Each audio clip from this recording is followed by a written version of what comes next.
JP, ano ba ang tututukan nitong Flagship Project Management Office na binuo ng DOTR?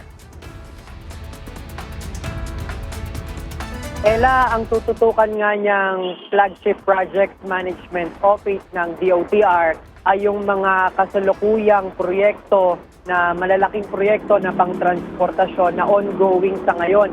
Kasama dyan yung Metro Manila o pangunahin dyan yung Metro Manila Subway Project, yung North-South Commuter Railway Project, yung EDSA Busway Project, EDSA Greenways Project, at yung iba pang Bus Rapid Transit Project.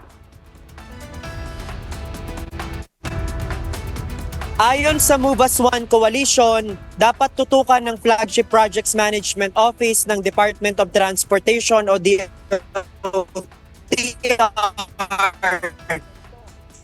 Halimbawa ni Robert T., ang co-convener ng grupo, dapat ang common station na ginagawa sa Quezon City hindi lang magkokonekta sa LRT1 at MRT3.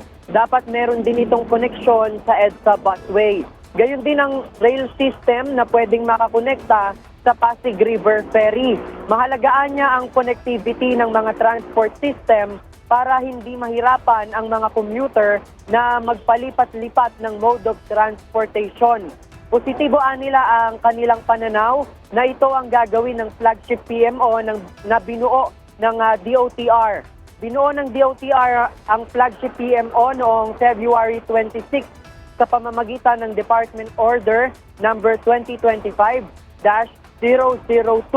Kaugnay ito ng kautusan ni Pangulong Ferdinand Marcos Jr. sa bagong hepe ng DOTR na si Secretary Vince Dizon na pabilisin ang mga proyekto ng ahensya. Batay sa memorandum, merong regular na meeting tuwing Lunes ng alas 9 ng umaga ang mga miyembro ng Flagship PMO para sa update ng mga proyekto. Ella, patuloy nga nating tututukan kung ano yung magiging bunga nitong Flagship PMO, kung paano nila mas mapapabilis yung mga big ticket projects ng gobyerno para agad na yang mapakinabangan ng ating mga commuter.